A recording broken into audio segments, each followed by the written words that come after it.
Pinball Expo 2022. We've been out here since Wednesday when we got set up. We've got the free play area. Olive and I have been spending a lot of time playing games. We used to own a Supersonic, a lot of fun. Dave over here has got a late classic edition. This is the guy that knows everything. Meteor. Oh look, How we doing? hey, I got it open for you. You can show There you off go. the Yep. Arduino. And we got the Arduino running in this just like we do at home. So we were able to help Dave get this set up with Arduino. He So helped we me put played it in, Meteors yeah. 2021. Nothing but fun. Had to do a lot of soldering. A little solder to the rectifier board go out on this one. I'll be back. I'll be Yeah, back. are we live? No, we're just recording it. Oh, okay. We'll be live later. I didn't know if we were Facebook Live or not. Hi, everybody. Thanks, Hey, man. sorry about Brumo Notties. You gotta ask me about places to play. Sorry about that. That's a whole other thing. Sorry for you. Go, go, go. All right, come on.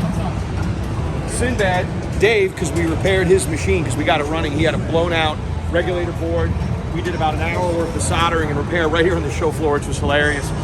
So he brought a Sinbad playfield, which we used to have a Sinbad, and we can exchange it in as a mystery game. So he said, you know what, for all the work you did, you can take it. So he gave us a fully populated Sinbad. I can't wait to go home, set it up. Steve Richards F14.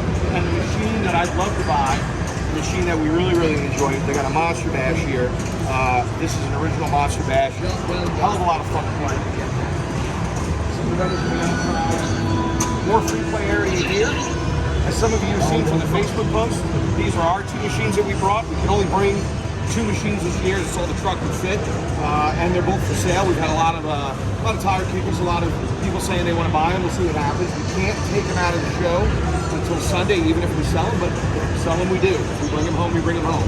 So these have been a lot of fun. I've got a lot of good things to play in these.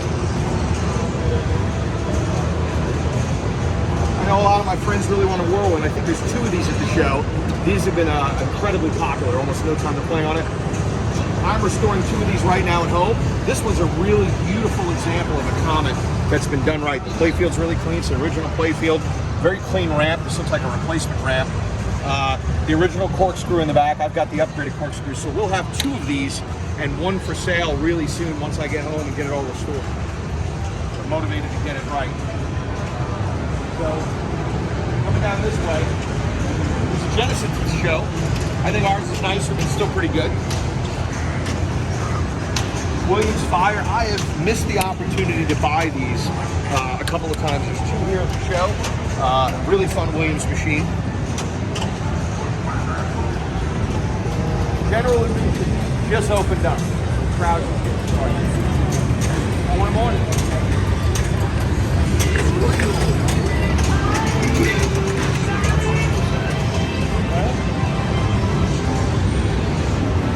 Over here, the world's largest pinball machine, Atari's Hercules. Seen pictures of them, never seen a real one. We played, Oliver and I played it. That's a cue ball that makes this game work. I saw you guys last night. Good morning. I remember there being one of these in like Six Flags in St. Louis. I don't ever remember playing it though. I played it just to try it. I've seen it online a million times, and everybody says they buy it, regret it, but I don't have unlimited space. I mean, so I'm not going to pick one up, but it is a hilarious machine to play. It is just really fun. Just such a strange number. And I could see today's tech me making it a little bit more fun to play. Yes! Just to get a good back up the playfield. Yeah, he's just spinning his head because the playfield doesn't lift. You have to get the whole thing out of the ground. Yeah, it's like a Ferrari. You got to go underneath and bring it over. You can't open the top. So it's just the craziest thing. It's a funny game to play. If I had space, it'd be one weird thing to have. Certainly if I own like a possession or this would be funny thing to have it just because of the The bigger places in St. Louis, CP Pinball has one of the playfields as wall art. I could see that. Yeah, for a building, without a doubt. The homebrews are back here. These people who made these machines had didn't exist ever. Come up with a way to make their own custom machines. Not something I've dedicated myself to. A lot of work. Incredible amount of work. Over here, we're really enjoying these P3 machines. These are new engineered with this modular design. They can drop in these different playfield elements into the main playfield for different games. And the options are, I think, pretty reasonably priced if you're a distributor. All the art on the side is magnetic, so the entire cabinet can be changed. This guy playing over here now, Oliver and I played this. It's just really, really interesting gameplay. Engineered really, really well. We must all efficiently operational. The Stern area, big vendor at the show. Stern picking out a lot of product. Godzilla, Led Zeppelin, Rush, all the 007 machines, Jurassic Parks, Guardians of the Galaxy. So they have really been putting out a lot of product. We had a lot of fun playing these. Oliver and I signed up for Stern.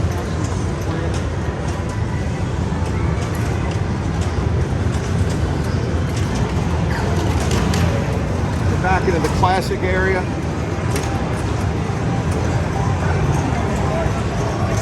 Want to talk about the Jersey Jacks? Yeah. Jersey Jacks obviously got Toy Story out. Incredibly detailed, beautiful machine. So that's almost exclusively what they're showing here. I've played it a couple times. Very, very involved gameplay. Beautiful machine. I mean, really, really well designed, well put together. Superior engineering, just really, really sharp. Expensive game. But I'm sure this is a lot of fun.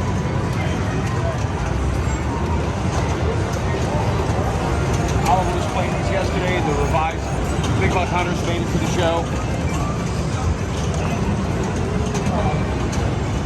Talk about the Guns N' Roses one? Oh, yeah. We played this yesterday too, the Jersey Jack Guns N' Roses. We've got a video that's incredible fun. There was an original, I think it was Data East, made the first Guns N' Roses. It's over there. Was really key. Is it over there? Yeah. I think so. And we'll go look at it. So this is the Jersey Jack reboot of it. I mean, the finish is this beautiful sparkle paint. I don't know how many LEDs, controllable LEDs in this machine. I mean, there's little tiny stars. It's got Guns N' Roses music. It's just a lot of fun. Beautiful machine. This will be an incredible machine. I mean, look at the side of it. I mean, it's just incredible. Beautiful finish. Over here, classic electromechanicals, a space mission that we played yesterday, a machine I'd love to own. Probably the only EM I'd ever be looking for. I'm kind of past EMs, but this one's a lot of fun.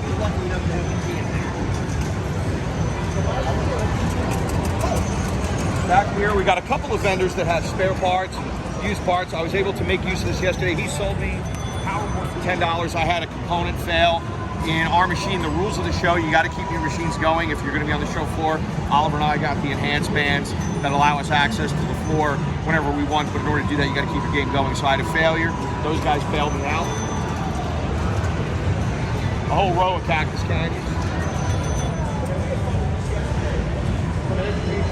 This is amazing. These are electromechanical puzzles and games that have been built from EM pinball machines to show how electromechanical components work.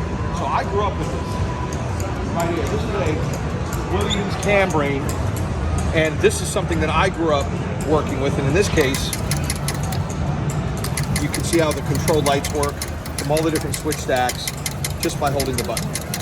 So it illustrates the concept they've got right here. They've got the diagram of how it works. This is the brain of so many Williams pinball machines. And then this, I think, is a Bally example. Shows you how it counts. Just really cool to see this stuff up close. This is all the technology from the 50s and 60s and 70s. Saw these yesterday. These are pin blades, but I'm very interested in this one. They light up. Power blades. Yeah, so they're just a little different. Yep. But I love it. I have a Data East Jurassic Park, and we talked about putting this in. No. This one is. This row's not on, but just, you know, pin blades. These go in the sides of the machines in the dead space to the left and right of the play field, where it's usually just painted black. So they've come out, but these guys have come up with these powered ones that are gorgeous. Definitely going to save my money. I mean, the more static ones like this. You'd put this in a Guns N' Roses more than likely. This would go in a Rush. This would go in a Jurassic Park. How much are the straight decal ones? So the holographic ones are 95 on the website, but here they're 70. Wow. You know what? I'm taking this one. And I'll be back, but I'm certainly going to take this one. That's going to be a no-brainer for my Jurassic Park. You mean the recording? No, we'll keep going. Games back here, we haven't figured out if they're in repair. These are Rob Burke's games. He's the big founder of the show. Looks like they're getting ready to bring this out on the floor. We saw this one. Actually, we played this one. That one was out on the floor. Maybe it's kind of been taken down. We'll be right back. So this shuffle bowler looking thing. Yeah, this is a contained shuffle bowler. It's already been sold. This is an electromechanical shuffle bowler with a real ball, but slightly larger than a pinball machine. A heck of a fun game. This is something that would be amazing in the collection to have. I've never seen one outside of a show like this. Down here, it's exciting to see this. This gentleman has refurb and OEM boards, and it's keeping the show running. Tools, parts, everything keep going. Down this way, classic video games, console games.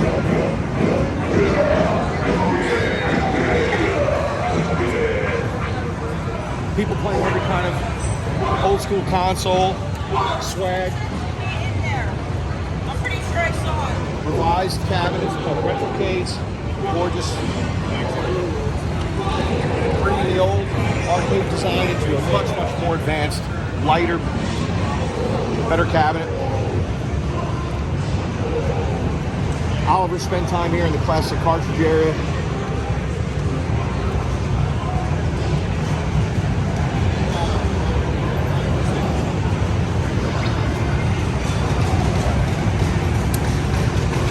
More vendors doing toppers, add-ons. A lot of what you see happening right now are vendors still getting their games fired up and ready for the show as the public's starting to filter in, starting to get a little more crowded.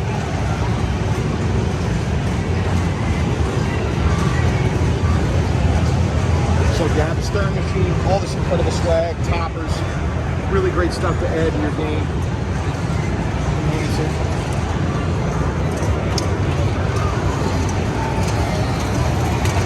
Now we play this. This is something I only ever seen online as well. An Orbiter 1. It's the craziest playfield. Playfield's like a lunarscape or an alien planetscape, and the ball swings around through the curves. I wouldn't want to own one, but it was a lot of fun to play. It was fun to finally try it. A lot of magnet drive. It's kind of weird bubble backlash. It's a really crazy experiment that didn't take, but was made in production.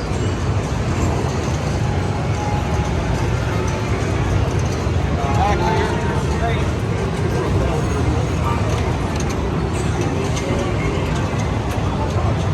hard tops here, hard top making. All the replacement playfield graphics to go on top of games.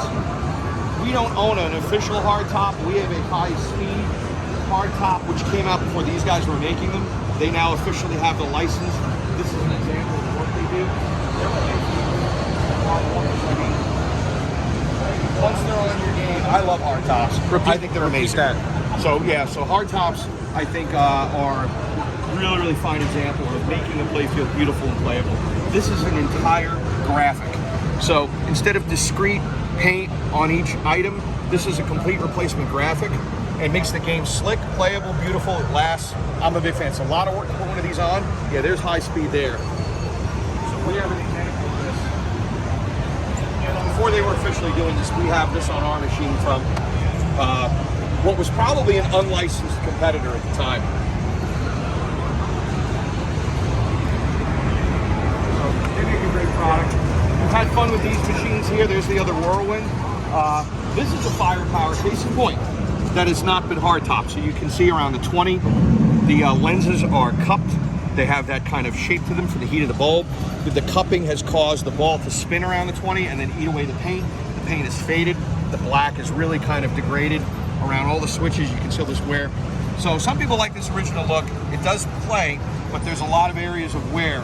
I would hardtop this. I would almost go brand new plate right here. Back here, I'm giving it a lot of thought. This vendor has back glasses that are gorgeous. I've never seen so many for sale. And I'm thinking really, it's down to 1 1/4. I want to do it. I'm probably going to do it. I've got damage in ours at home down in this area that I really don't feel like trying to retouch. This one is on my mind.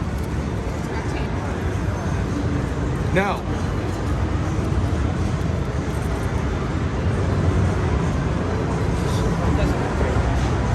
No. Yeah, you've got a little bit of flaking up here, which may or may not be hidden. But down here, mine's got damage. So for 1 1/4, it's an interesting idea. This is the Sinbad. We met the gentleman we were talking to earlier playing the Hercules. He's got his eye on this. This is the cleanest Golly backlash I've ever seen in my life. I've never seen one in this condition. If you own a Sinbad, that's the one you want. It doesn't have a single flake on it. It's just Golly didn't make them very well. Usually they're intensely flaked. All of mine are flaked. I don't have a Sinbad backlash like this. I have one at home, but it is completely flecked. It's completely shot. That one's working. What I like about this vendor, I mean, he's selling really, really neat kits for flipper rebuilds, all contain a little plastic case, every part you need.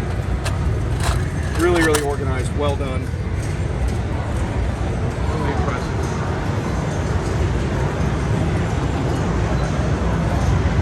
Manuals, flyers, everything that came with the original games. I have most of these, I don't need anything here, but for folks who need these things, these original manuals, these original schematics from the factory, these are great. I mean, these are really great to have. This has been an incredible amount of fun. This place will be mobbed. We're open till 2 a.m. today, all the way into tomorrow, and then tomorrow breakdown starts at 7. So the floor is going to be open to power. It's been closing at midnight every night that it's been open to the public. So we expect to see a much bigger crowd today. Yesterday was really crowded. I didn't want to try to film this. You wouldn't have been able to hear it, and I'd be meandering through tons of people. But like I said, people are filtering in. They're going to come out here from all over the Chicago area. We're seeing people flying from Spain, from Italy. Met a gentleman from Brazil yesterday. England. Yeah, England, an English gentleman this morning. All coming in here for what is the 35th annual biggest pinball show in America. And this is a really fun birthday present for me to get. You know, Oliver's been having a blast. So we're going to go ahead. I'm going to pay for that hologram blade, bring that home, and we'll have more pictures and more things from the event. Some of the famous people we've met from this trade, and we're having a blast.